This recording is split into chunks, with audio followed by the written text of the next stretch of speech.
was like, wow, she has a really good figure, like big boobs, a tiny waist, like a big like hips. And then she started twerking, and it was the weirdest thing I had ever seen. Her butt cheeks were literally moving as two separate masses.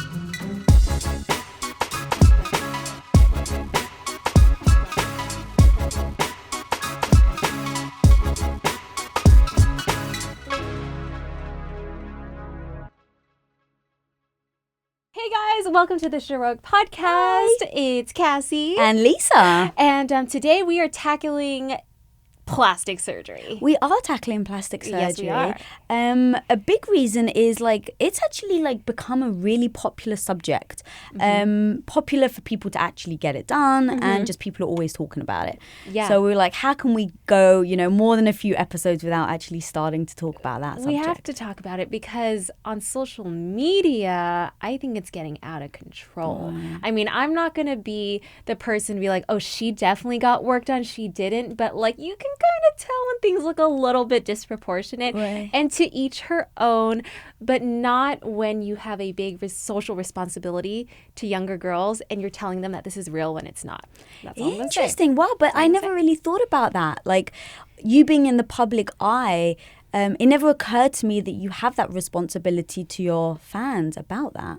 I think when you're in the public eye and you're a leader, whether you chose it or not, you have power.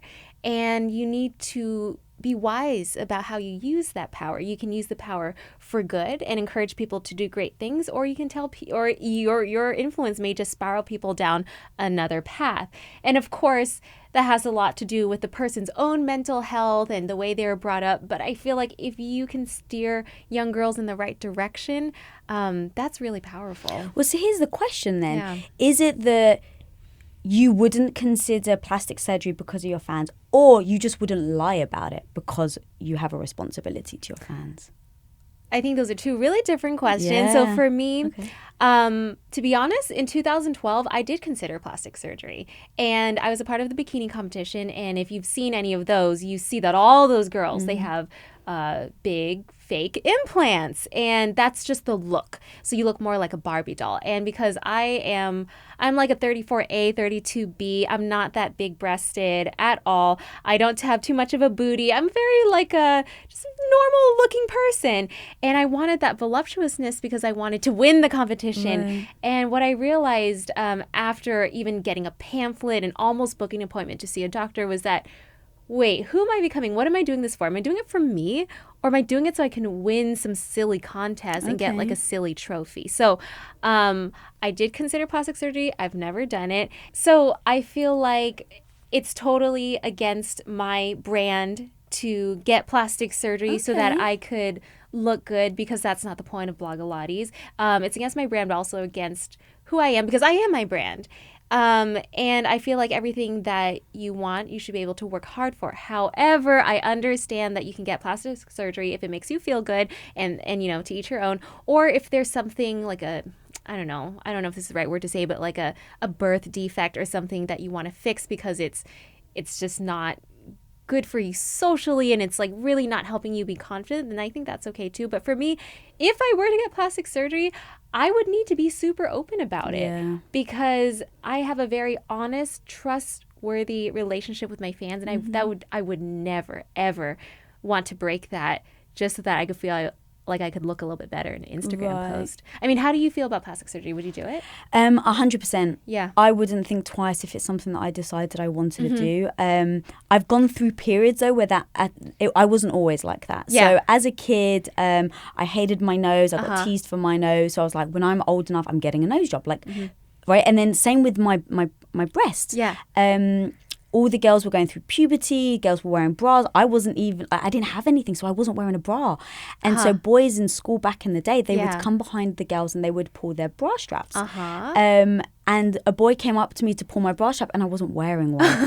And literally and then of course it was like, oh my God, ha, she's not wearing a bra. And it became this whole thing that emotionally I held on to that. Oh. So when I started getting older, 14, 15, 16, I was like, when I'm old enough, I'm getting a boob job and I'm getting a nose job. Okay. But just like you said about your competition, it's all external. Yeah. Because other people were teasing me about it. That's kind of why. That's why you wanted. Right, because I wanted to be liked. I mean, did you even realize that your boobs were too small until you heard externally that they were? I did because I had an older sister. Okay. So, you know, she is more gifted in that area than I was. Yeah, same with my mom. So you kind of see that, right? Yeah, and so I saw that, you know, at the age of 12, 13, she was wearing a bra, and I got to like 14 and I didn't really need one. But like I wanted to wear one just so that I would feel like I needed one. I see. It's silly, right? No, but I mean, it's those things that make you feel like a woman, that you want to grow up. Like, I get it. It is. Yeah.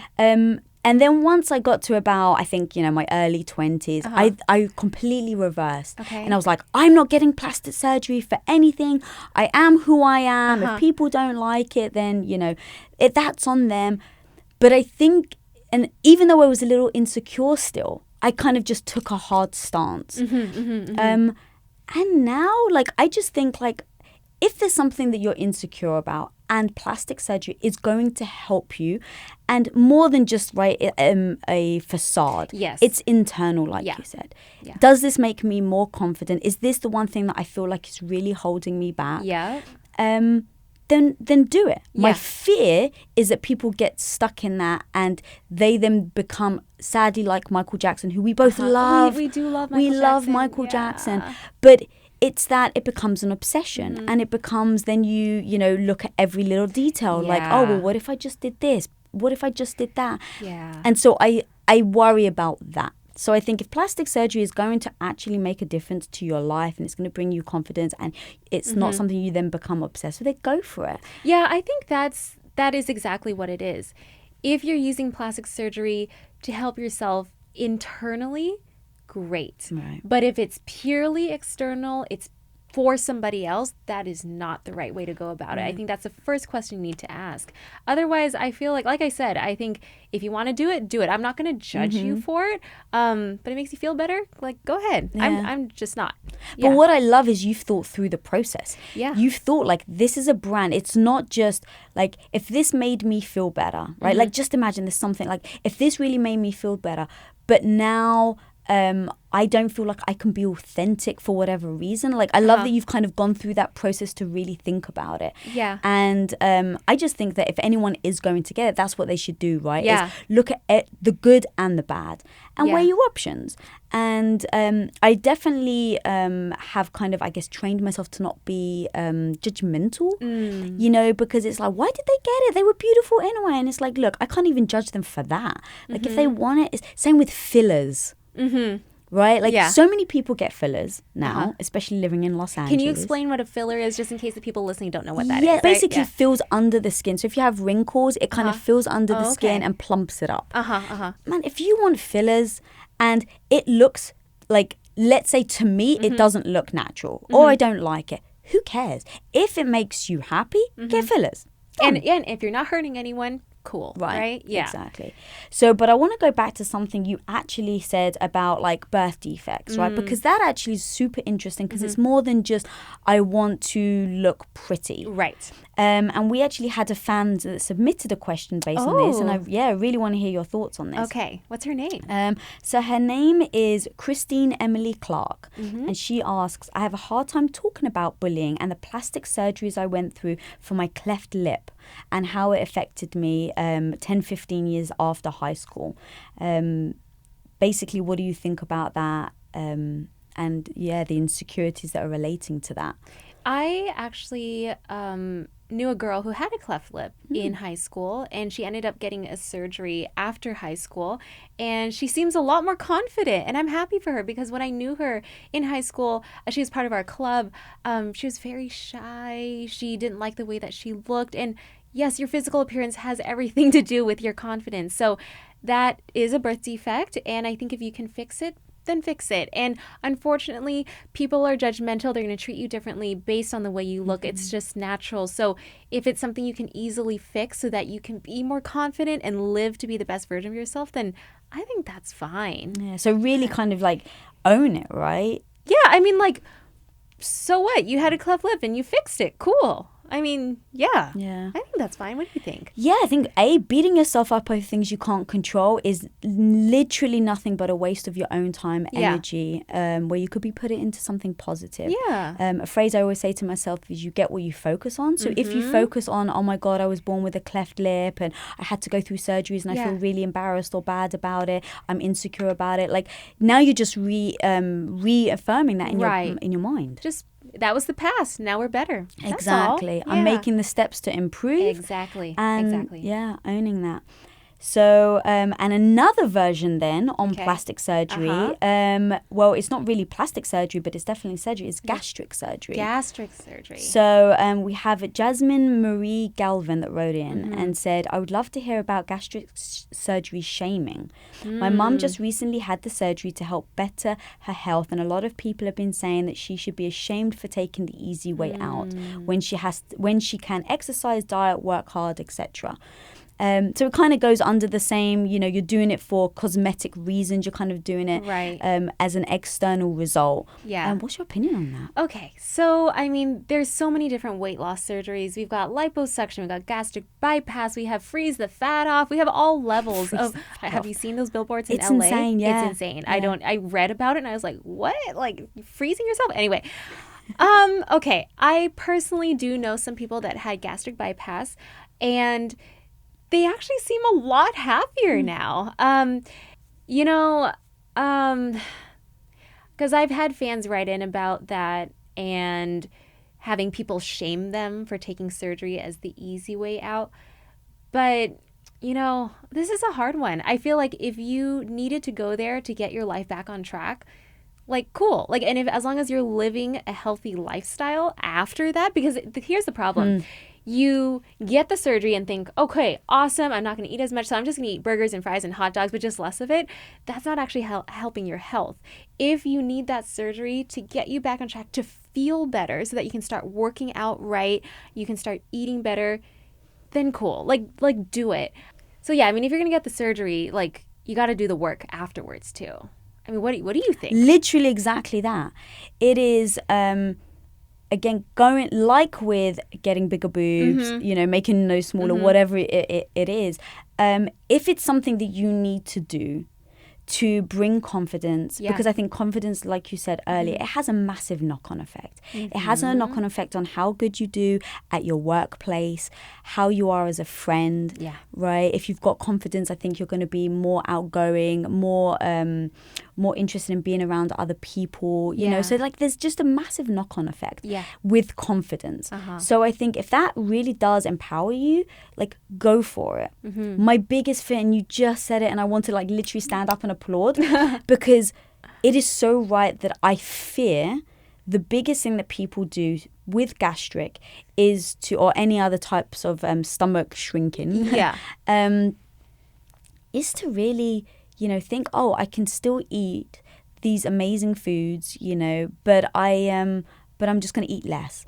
And the problem there is you're not getting the nutrients you need. Exactly. So, and if you don't decide not to work out, right? So you're still eating bad food, you're just eating less of it. So actually less bad food means less potential to get any nutrients. So now you're actually, I think, starving your body of nutrients, more nutrients, let's say, than you were getting. Right.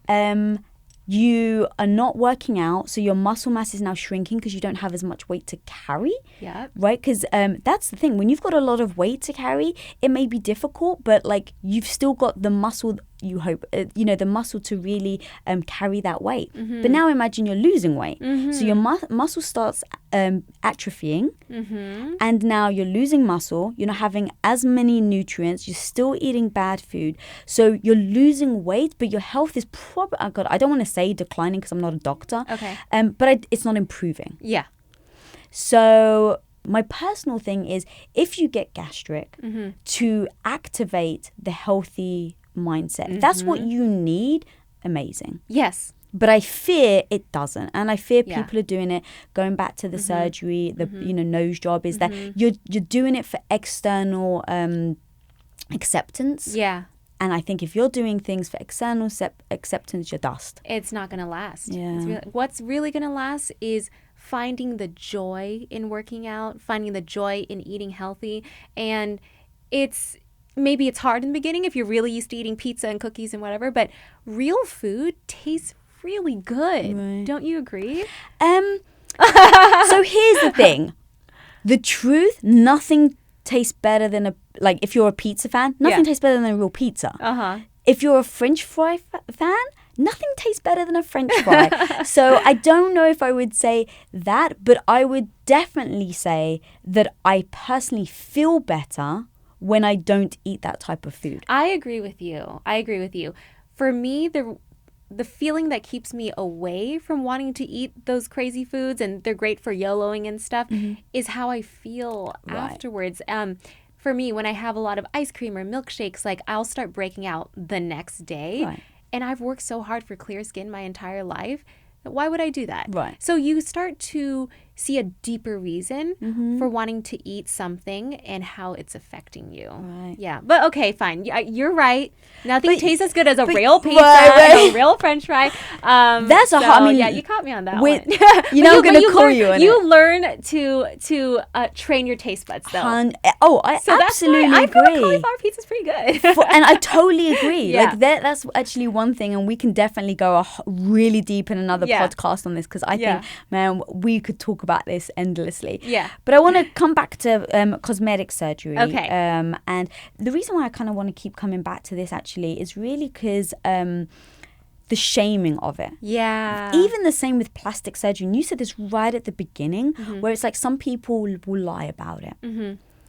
And so there's such a stigma about surgery, right? Whether it's gastric, whether it's a boob job, a nose job, whatever, that people lie about it. What would you, why? And what do you think? So this is the problem. Like on Instagram, you got a lot of girls taking makeupless selfies. And yes, they're makeupless. But then somehow their eyelashes are really long, their lips are really plump, and everything looks perfect. And I actually saw an article about this. Girl takes a picture of herself looking flawless. Oh, woke up like this, hashtag. And then a fan in the bottom of the comment said, wish I could look like you. And this was great because that girl actually wrote back and said, actually, I have eyelash extensions on, I've got fillers and Botox, and my lips are plump. So I actually don't look like this.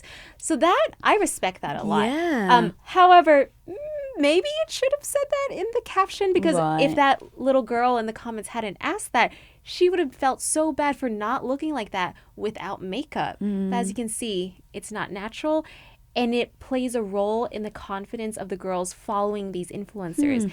And I mean, some of the biggest fan bases of beauty influencers are going to be tweens, adolescents, girls who are going through a phase in their lives where they're trying to look up to somebody, trying to be like somebody.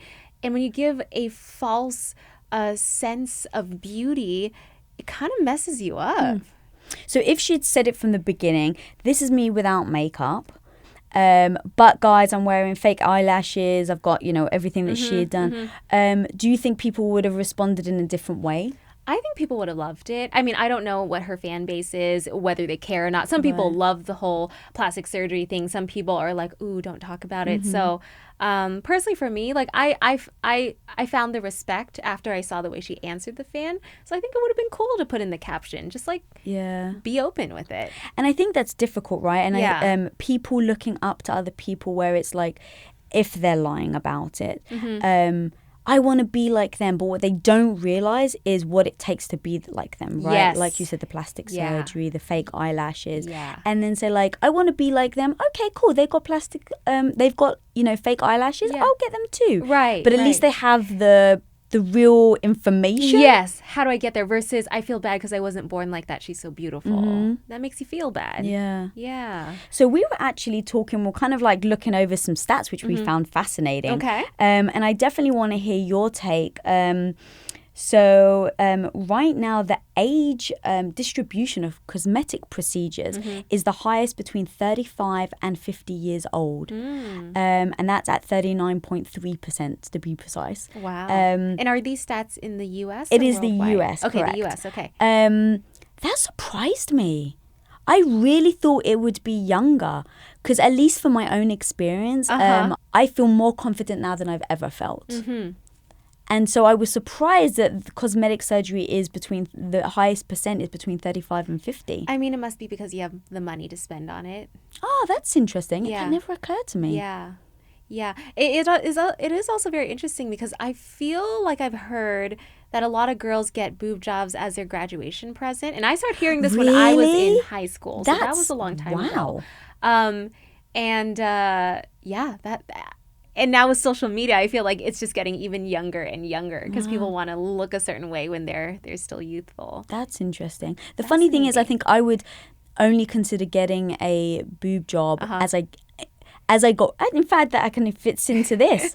I literally just answered my own question. Okay. Because I think I would get a boob job if my boobs started to get flat and sag. Okay. So that's actually interesting. So maybe that's. I know that's actually super interesting. Who knows? And look, I don't have children, but I'm sure women. I've got friends that have had kids. Yeah. And that's one of the biggest things they say right after kids is that your breasts go flat. And, oh man. So I just think like if that's the case and you feel better, like I want to feel sexy. Like, I'm just going to say it, right? Yeah. I want to feel sexy. So if at 50, my boobs are now hanging down to the floor and touching my feet, right? Like, I'm going to plump them up. Okay, cool. I love that. So I'm curious about, like, what types of surgeries are in those plastic surgeries? Because I would say over the past few years and ever since Kim Kardashian and the Jenner family has really blown up, so has the rise in butt surgeries. And let me tell you, I've seen one of these in real life. Have you really? This is a thing. Does it look real? I used to think like, no, they don't have implants for butts. Right. Like what?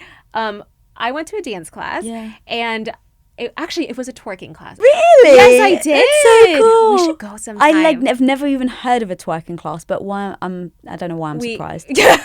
Miley Cyrus, I think, just promoted that, right? Right. So basically, you put your hands on your knees and then you move your back, low back, so that your butt kind of like goes back and forth. I don't have too much junk in the trunk, so when I move, it's just like, my butt's just moving. And then you got some girls with some like nice like jiggle. And that looks like music video model style, right? You know what I'm talking about? Where they can actually clap their butt cheeks together. Okay, not me. So impressed by that, by the way. Super impressed by that. And then there was this one girl from far away. I was like, wow, she has a really good figure. Like big boobs, a tiny waist, like a big like hips. And then she started twerking. And it was the weirdest thing I had ever seen. Her butt cheeks were literally moving as two separate masses. I can't even explain it. But it was like there was something in the trunk and it was not giving off that natural jiggle. And I was like, this is so weird. And the way that they did it, I don't know how plastic surgery works, but her butt didn't sculpt into her thighs. Right. So it literally looked like there were two like pillows in her butt and then there were skinny thighs. Right. It was not natural looking. That's all I'm gonna say. I mean, but that's what I was gonna ask. Right. So from the outside, you looked at it and you go, "Oh God, that doesn't look good." Yeah. What would you say if she was like, "This has changed me as a human being. I absolutely love it." Like, would you have a different perspective on it, or you just think like, "That's not for me"? Oh, it's surely not for me. I didn't talk to her because it's a dance class, but if it makes her feel beautiful, like that's awesome. I'm just afraid that. Were you so influenced by certain celebrities out there that you felt like you needed to do that because that is the current beauty ideal? What is it going to be in 10 years? I don't know. Maybe flat butts will be in 10 years and finally my body will be in style. But like you think about that's when we're going to be. You think about like the Roaring 20s. No breasts, no butt, super flat. You wanted to look like a boy. You think about the Renaissance times. The more plump you were, it meant the more rich you were, and the more you had access to more nutrient-dense foods. And the body ideals keep changing. And so that's what I think about when I see that type of body, because it's just funny that women's bodies can go in and out of style just like clothes. And I think that's the problematic part. That was so powerful, just like that. So hit me. I've never thought about body shapes and styles being like fashion. So I've been wanting to do the second perfect body video based on that, and I'm still trying to find a video effects guy. So Lisa, if you have anyone, like I really want to do this. That's right. Well, look, anyone out there? Heard it first? Yeah, if you know anyone. But I think it'll be really, really good, and it's something I'm very passionate about talking about. That's so interesting. Wow. I never thought about that. So that's why I'm curious. Are these plastic surgeries this number that you're telling me? Like, what types are they? Because I'm thinking, like, in the 90s, it must have been lots of fake boobs. And now it's probably, I mean, I think boobs are always going to be in, but it's look, probably a high percentage of Pamela butt. Anderson, I think, put it on the map. At least when I was younger, that was the first where it was like, wow. Yeah, I never thought about it like that, and that's really interesting. Like, are you going to regret it? And look, I've known some people. I had a friend who had a boob job, and she loved them for years, loved them, and then eventually, like, they were just too heavy, hurt her back, and it was no longer really the thing, and so she had them removed and replaced with smaller ones. I have a friend who did that too. Yeah, and she told me that when she did it for her husband. And then she ended up regretting it, and then she took them out. Yeah. So kind of the same thing. If you're going to do it for yourself. Do it for yourself, yeah. Absolutely. One of my friends is like a little obsessed with fake butts, and she keeps like trying to point out people, like the Kardashians as well. Like, I'm telling you, she's had a butt job. And yeah, I mean, I just think like it's super interesting, like the extents of what people will go to. Yeah. But, you know, I'm going to repeat it. Like, if that's what you like and you know, I personally, and this is what's interesting, I think everything's to the individual. For someone who at that dance class, she may have dreamt about the day that she could do the twerk, you know, where her butt's wiggling. Right. I've tried it. Okay. My husband walked in on me trying it. No. Where I was like looking in the mirror and he just burst out laughing. Aww. Because I've got no butt like you. So really just my legs were moving. And the butt was not moving at all. Cute. We should twerk together in like a little boomerang or something. The girls that twerk together stay together. Oh, yes. I love that. And so because I think it looks super cool, I think it's, you know, can be very sexy. So I have always thought to myself, I'd love to, you know, twerk on my husband. Okay. And so I practiced and I just did not do a good job. Aww. So I thought, okay, you know what?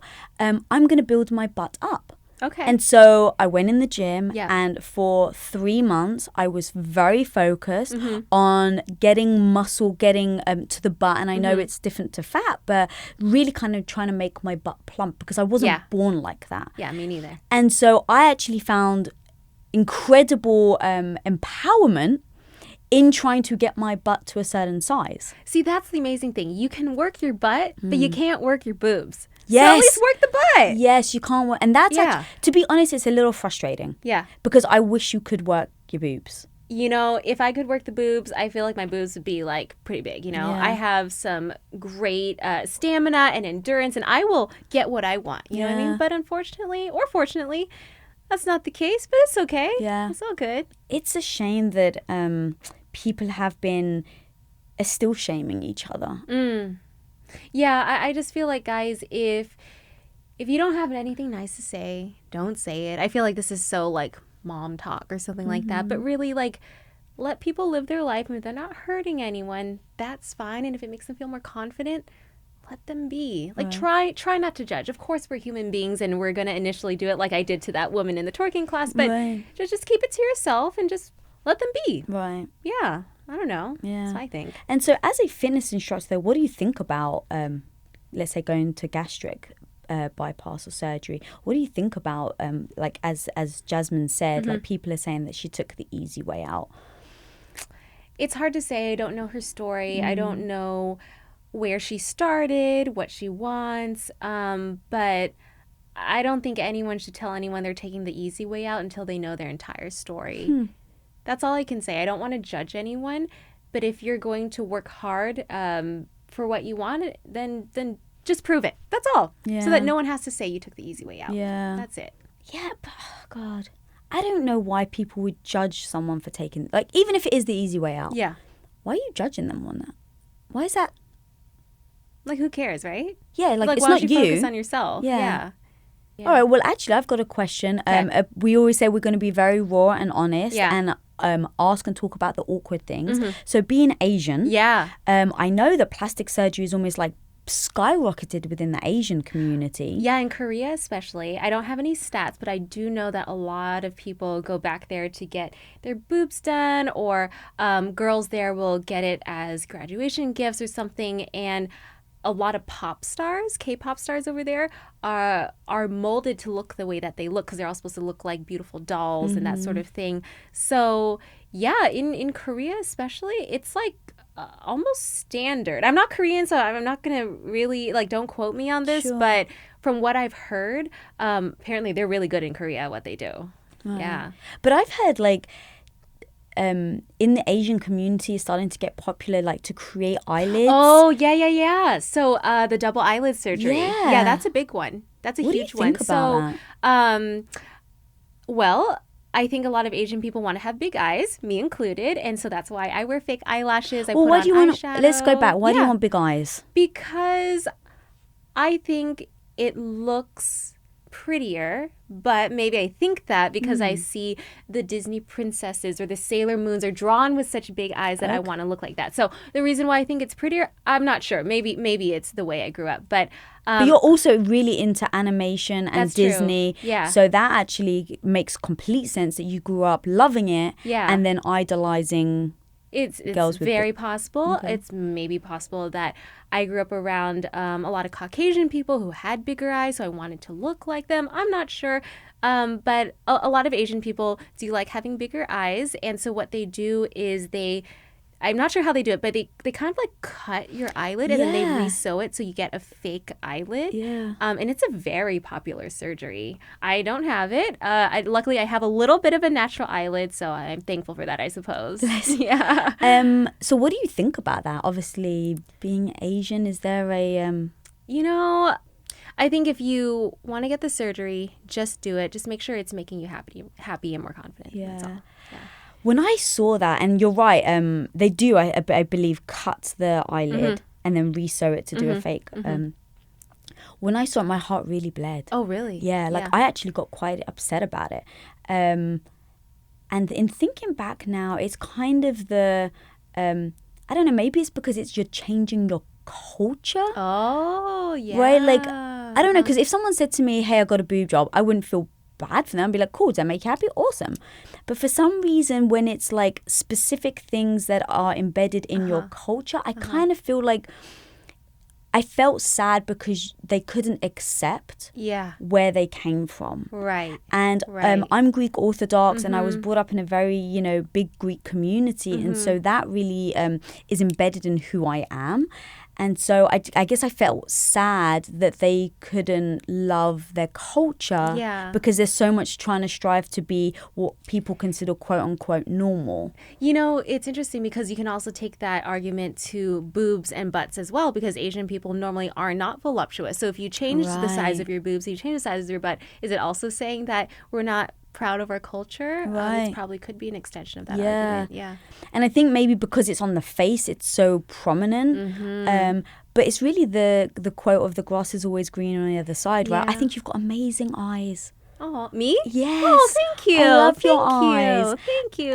It makes you. And so like if all of a sudden, like if I photoshopped you right and like put it like it would be like, that's not Cassey. Right. So it's so interesting that I think people always do search for what they don't have, right? I mean, even look, I'm not going to be a hypocrite. I dye my hair.